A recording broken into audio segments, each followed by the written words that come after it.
Hi everyone, this is Bhavya Grover and welcome back to Sanskrit Sutra. अगर आप मेरे चैनल पर नए हैं तो चैनल सब्सक्राइब करें, लाइक करें और अपने फ्रेंड्स में शेयर करें। और बच्चों, वीडियो एंड तक देखें। तो बच्चों, आज का हमारा टॉपिक है धातु रूप, मतलब धातु के फॉर्म्स, कि आप उसको वर्तमान काल, भविष्य काल, भूतकाल, इन सब में कैसे लिखेंगे। तो एक बार सबसे पहले देख लेते हैं कि धातु क्या होता है। हमने लास्ट वीडियो में भी पढ़ा था, धातु क्रिया के मूल रूप को धातु कहते हैं। जैसे पठ, पढ़ना, वद, बोलना, ये सब हमारे धातु हैं। तो आप सबके स्तर के अनुसार आपको 5 लकार, लकार मतलब कि काल या फिर टेंस कह सकते हो आप, उसके हिसाब से आपको 5 लकार में पढ़ना है। तो हमारे 5 लकारों में से पहला लकार है लट लकार। लकार को आप टेंस या फिर काल भी बोलते हैं। तो पहला कौन सा है? लट लकार। लट लकार को कहते हैं वर्तमान काल, यानी प्रेजेंट टेंस। सेकंड है लिरिट लकार, जिसको कहते हैं भविष्यत काल, यानी फ्यूचर टेंस। नेक्स्ट है लंग लकार, जिसको भूतकाल कहते हैं और ये पास्ट टेंस भी बोलते हैं हम इसको। फोर्थ है लोट लकार, आज्ञार्थक या फिर इम्पेरेटिव मूड। पांचवा है विधिलिंग लकार, जिसमें विधि या फिर निमंत्रण के लिए आप इसको यूज करते हैं, जिसको पोटेंशियल मूड भी कहते हैं। सबसे पहला लकार है हमारा लट लकार। देखो बच्चों, जो धातु होती है वो हर एक लकार में सेम नहीं होती है, उसको अलग अलग लिखते हैं। जैसे अब पठ धातु है, उसको लट लकार में सिर्फ पठ नहीं लिखेंगे। अगर हमें पढ़ता है, बोलना है, तो सिर्फ पठ नहीं लिखते। ऐसे लिरिट लकार में पढ़ेगा और भूतकाल में पढ़ता था। तो इन सबको हम अलग अलग लिखते हैं संस्कृत में, तो उसी को धातु रूप कहते हैं। तो धातुओं के रूप बनाने के लिए निम्नलिखित प्रत्यय लगाकर लकार में जोड़ते हैं। मतलब आप एंड में प्रत्यय क्या होता है, जो शब्द के आखिरी में लगे। तो ये सब प्रत्यय लगाकर हम अपना लट लकार बनाते हैं। लट लकार में धातु को लिखते हैं। तो जैसे हमें पता है कि संस्कृत में पुरुष 3 होते हैं, प्रथम पुरुष, मध्यम पुरुष, उत्तम पुरुष। ऐसे ही वचन भी 3 होते हैं, एक वचन, द्विवचन और बहुवचन। तो इसके प्रत्यय कौन कौन से हैं? ती, तह, अंति, सी, थह, थ, आमी, आवह और आमह। तो इस समय सबसे ज्यादा गलतियां होती है विसर्ग लगाने पे। तो विसर्ग कहाँ लगाना है, इसके लिए एक ट्रिक है। आपका ऐसे एल बनेगा, जैसे आप पिक्चर में देख सकते हैं, ये एल बन रहा है। तो एल जहां एल बनेगा, सेंटर में बनेगा, तो वहीं पे आपका विसर्ग लगेगा। जैसे फर्स्ट में, सेकंड में, थर्ड में और ये यहाँ पर। तो यहाँ पे एल शेप बनेगी, तो आप आसानी से याद कर सकते हैं कि विसर्ग यहाँ लगेगा। पहला धातु देखते हैं पठ। अब इसमें पठ धातु में जो हमने अभी पीछे प्रत्यय पढ़े थे वह लगाएंगे। जैसे यहाँ पे देखो, ती, तह, अंति। तो इसके आगे आप पठ जोड़ोगे, तो पठती, पठतः, पठन्ति। फिर पठसी, पठथः, पठत, पठामी, पठावह, पठामह। तो विसर्ग हमने देखा एल शेप में लगेगा विसर्ग, पठतः के साथ, पठथः के साथ, पठावह के साथ और पटामह के साथ। तो इसका मतलब क्या होता है? पठती मतलब वह पढ़ता है। प्रथम पुरुष जो होता है हमारा थर्ड पर्सन के लिए होता है ना, अन्य पुरुष के लिए, तो इसलिए वह पढ़ता है।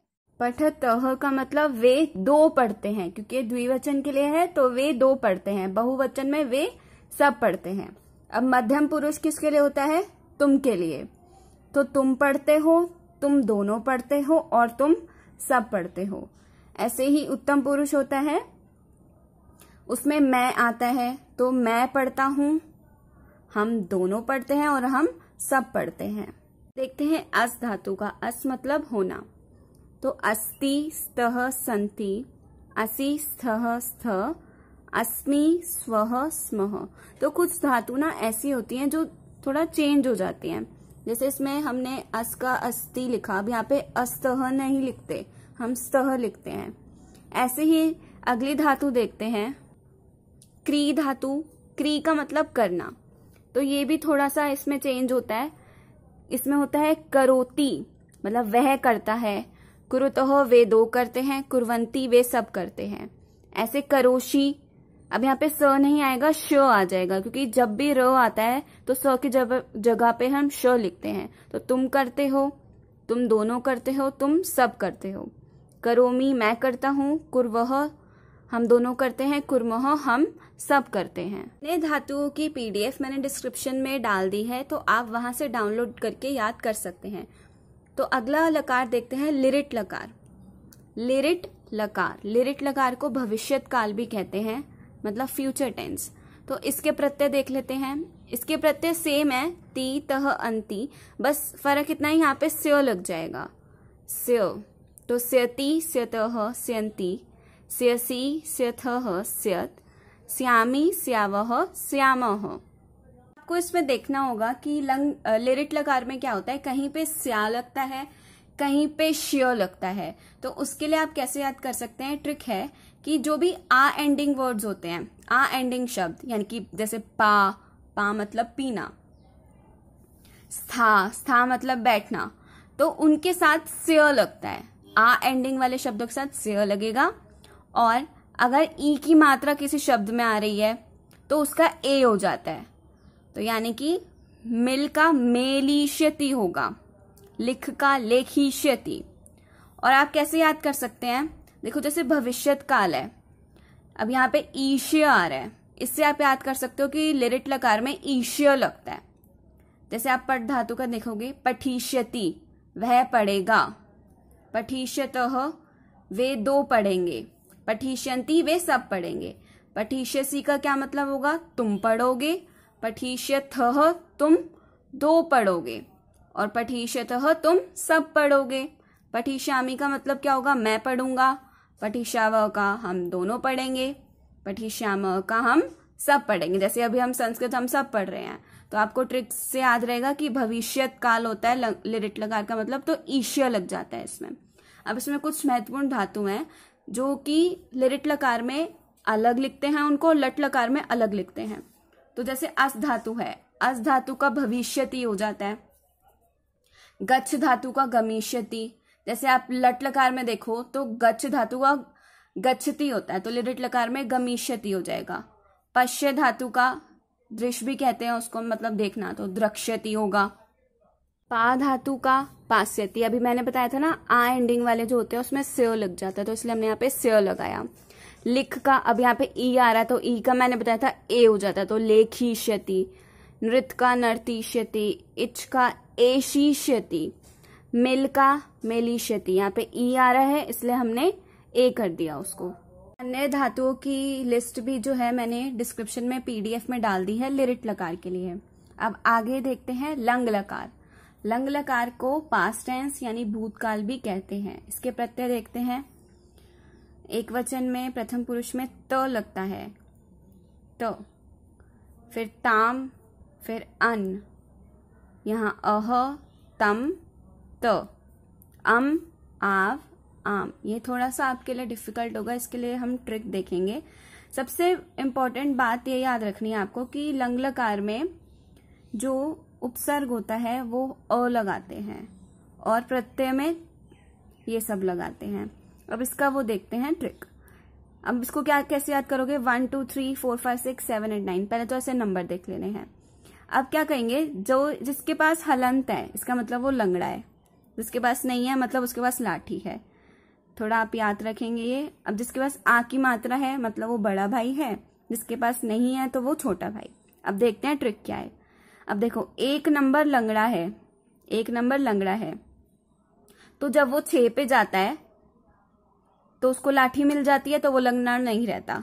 तो मतलब यहाँ पे त लगोगे, त हलंत, फिर यहाँ पे आ जाएगा त, इसको लाठी मिल गई, अब ये लंगड़ा नहीं है, तो एक नंबर वाला 6 पे जाके लंगड़ा नहीं रहता।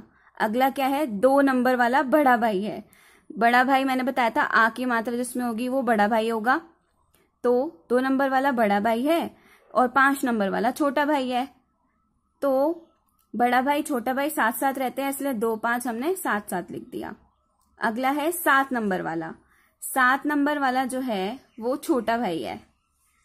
अब छोटे भाई ने अपने बड़े भाई को लाठी दे दी, तो 9 नंबर पे जाके वो बड़ा भाई बन गया और उसके पास लाठी आ गई, तो यहाँ पे हलंत नहीं रहेगा। आप सबको ये कहानी जो है याद रखनी पड़ेगी, ये हलंत वाली, लंगड़े वाली और बड़ा भाई छोटा भाई। अब ये पट धातु में लगा के देखते हैं कि कैसे लगेगा। मैंने बताया था कि अ तो हमेशा लगेगा ही, लंग लकार में अ उपसर्ग हमेशा लगेगा, तो अ हम पहले सब में लगा देंगे। अब यहाँ पे देखो अपठत, यहाँ पे मैंने बताया था 1 नंबर वाला 6 पे जाके लंगड़ा नहीं रहेगा, तो यहाँ पे पहले लिख दो अपठत और 6 नंबर पे अपठत बिना हलंत के। अब दूसरा अपठताम, ताम जो है बड़ा भाई है, बड़ा भाई छोटा भाई साथ में रहते हैं, तो यहाँ पे ताम आ जाएगा, यहाँ पे तम आ जाएगा। अब नेक्स्ट क्या बताया था मैंने, 7 नंबर वाला छोटा भाई है अपठम, और इसने अपने बड़े भाई को लाठी दे दी, तो वो 9 पे जाके लंगड़ा नहीं रहा और बड़ा भाई बन गया। ठीक है, तो बाकी सब तो आप याद कर सकते हैं, अपठ अपठाव, तो अपठत अपठताम अपठन, अपठः अपठतम अपठत अपठम अपठाव अपठाम, मतलब वह पढ़ता था, वे 2 पढ़ते थे, अपठन वे सब पढ़ते थे, अपठः मतलब तुम पढ़ते हो, तुम पढ़ते थे, अपठतम तुम 2 पढ़ते थे, अपठत तुम सब पढ़ते थे, अपठम मतलब मैं पढ़ता था, अपठाव हम दोनों पढ़ते थे, अपठाम हम सब पढ़ते थे। आज का कोड देखते हैं, उत्तिष्ठत जागृत प्राप्य वरानी बोधत, मतलब उठो जागो और तब तक नहीं रुकना जब तक कि आपका लक्ष्य आपको हासिल ना हो। अगर आपको अपने लक्ष्य प्राप्त करने में बहुत सारी दिक्कतें आएंगी, तो इसका मतलब ये नहीं है कि आप हार मान के बैठ जाओ। जब तक आपको सक्सेस नहीं मिलती, आपका लक्ष्य नहीं मिलता, तब तक आप उठोगे, जागोगे और अपना काम करोगे। और बच्चों, अभी तक चैनल सब्सक्राइब नहीं किया है तो जल्दी से सब्सक्राइब करो, शेयर करो और लाइक करो। तो मिलते हैं नेक्स्ट वीडियो में नए टॉपिक और नए ट्रिक्स के साथ। और अगर आपको कोई भी डाउट है आज के टॉपिक में या कोई भी टॉपिक में, तो आप कमेंट करके मुझसे पूछ सकते हैं।